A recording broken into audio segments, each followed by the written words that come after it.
comme dans l'est du Congo. Voilà ce que l'Esprit me dit.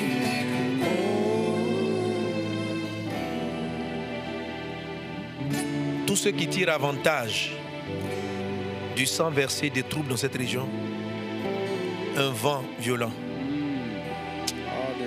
va venir vous enlever.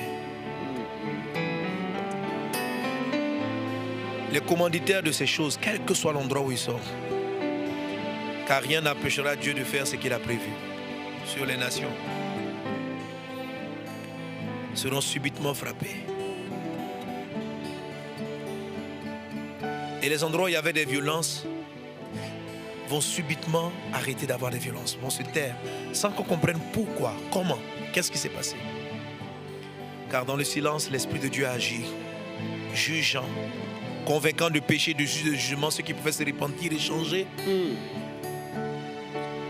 et exterminant ceux qui n'étaient pas prêts de changer, ceux qui voulaient continuer dans le viol, dans la destruction. Car rien n'empêchera cette nation de se lever et d'atteindre sa destinée. Le temps est venu où les prières des saints pour cette nation vont voir le fruit d'exaucement.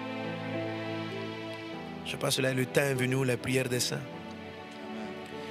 Je vois des centaines, des milliers d'hommes de Dieu qui ont veillé pour ces nations, veillé, prié, supplié, jeûné. Et Dieu leur avait dit d'attendre. Certains et d'autres, plusieurs ont perdu leur vie en suppliant de dire Dieu.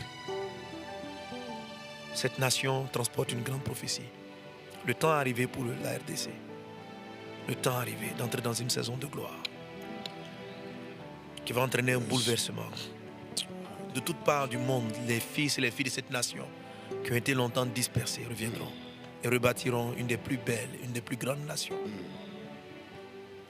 qui dépassera de très loin beaucoup de nations occidentales en très peu de temps. En très peu de temps. Une force, puissance invisible va paralyser les méchants. Et tous ceux qui par la violence, la haine, veulent entretenir la violence pour continuer d'exploiter son sol. Un jugement terrible, quelles que soient les nations où vous vous trouvez, vous frappera. Le bras puissant de Dieu est venu.